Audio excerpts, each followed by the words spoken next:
Hi folks, I want to give you a brief introduction to our upcoming wood hinge box making workshop that's going to be held in the middle of September. We're going to hold it in New Brunswick, Grand Bay, just near my shop. It's on a place called Brundage Point, which is built on a little jut of land out in the middle of the river. So you've got water on three sides. It's gorgeous. First time we've taught this class in probably 10 years. Now there is a prerequisite. You had to have had my Training the Hen workshop because you've got to come to the class already knowing my method of dovetails, how to sharpen, use a plane, dimension wood, the whole bit. So if you pass the mustard on that, let me show you what we're going to do. I'm going to give you a couple of ideas of the different boxes that I've used the wood hinge on. The idea of the class is for you to get original and do something unique. Just where we start. We'll start right here.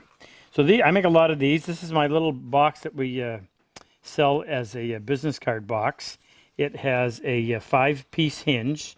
So 1, 2, 3, 4, 5. I always put 2 in the top, 3 in the bottom. I like to change the spacing on them. This is bird's eye and tulip wood. Nice little box. Here's another one that's out of, it's in the progress. This is it hasn't been finished yet. This has bird's eye and ebony. Now here's another unfinished one. This is a little ring box that I make. Haven't put the lid on yet, but just to show you the size. Here's another variation we did on a business card box where they would stand up. This is Macassar ebony and bird's eye. It's been around a long time. I don't remember when I made that. But that too is a 5-piece hinge. Oh, I meant to show you this one. This is a 3-piece hinge, a little quicker.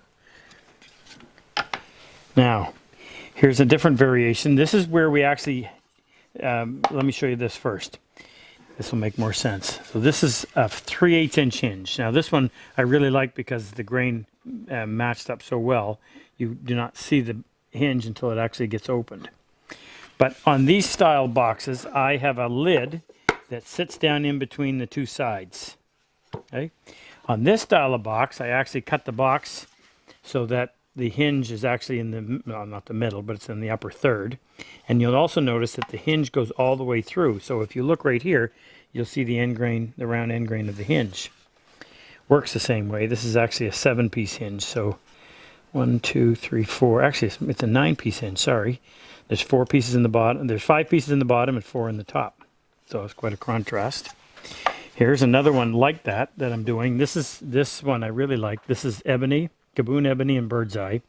And what I did on the joint in this one is it's mitered, but then I made saw cuts like dovetails and then slipped in ebony veneer that I made and then flushed it off so it outlines the dovetail. It's kind of neat. I've yet to put the hinge on that one. Here's another one. This is a bird's eye and wenge, yeah. Really nice bird's eye.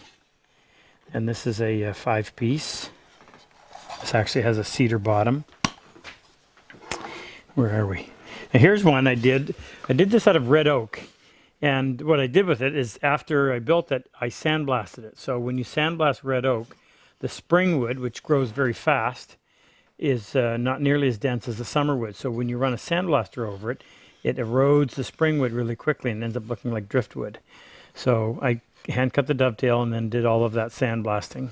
And then what you do is you take a mixture of, well, you actually take some vinegar and put iron filings in it and let it sit for a few days. And whatever it does to the vinegar, when you put it on oak, it reacts with the tannic acid that's naturally found in oak, and it gives us a weathered gray. Now, the reason I didn't go anywhere with this box is I was going to leave the inside nice and clean, but there was no nice, neat way of ending the vinegar because it wouldn't stop where you wanted it, so it kind of ran over and just kind of wrecked it. Leather bottom on that box. I probably should go in and just do the whole thing in that same weathered gray. Here's one I did out of, this is the first time I used all the same wood. And this is some really pretty figured maple. This box got damaged recently. And it has a deerskin bottom. This too has a 7-piece hinge, dovetailed by hand.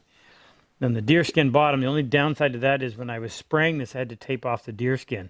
And even though I was using painter's masking tape, it still lifted the nap off of the deerskin. So you have to choose your materials carefully.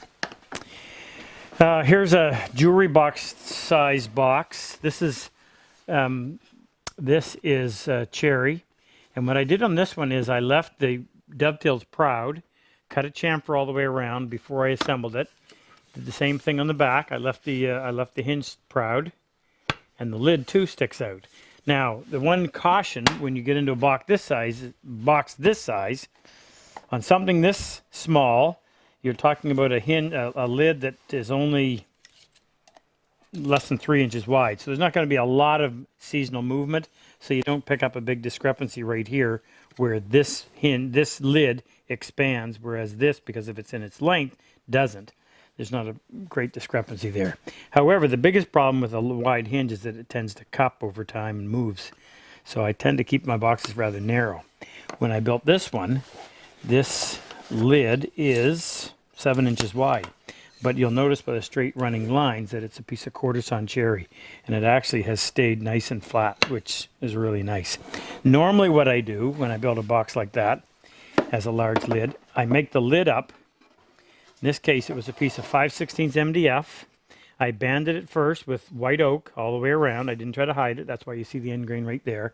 And then I veneer with a white oak burl, top and bottom. And then hopefully that's going to give you the flattest and the most stable top. Now this is another indication, another example of where I left the dovetails proud. It's difficult to do because you have to have everything pre-finished. You can't go in and sand this or plane it after the fact. So once you put it together, everything has to already be finished. And what else can I tell you about this one? Inside it's all leather. We got room for, I made this way back in 1988. So it has survived all this time. Here's where you keep your pens and pencils and your eraser and writing paper and envelopes. And I made a little latch to keep the lid shut. So you see that little bit right there catches on that little section right there that it was carved out. So to open it, by pushing in the button, it just frees that little lip, or that little catch from that little lip, and you can open it up.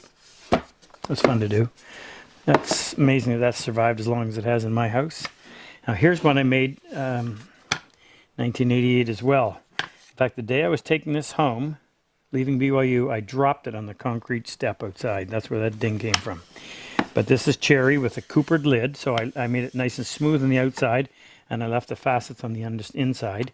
It's got a couple of trays, and of course they're dovetailed as well, and it has leather on the inside, designed to be a jewelry box, and a little lid stay to keep that from going back too far.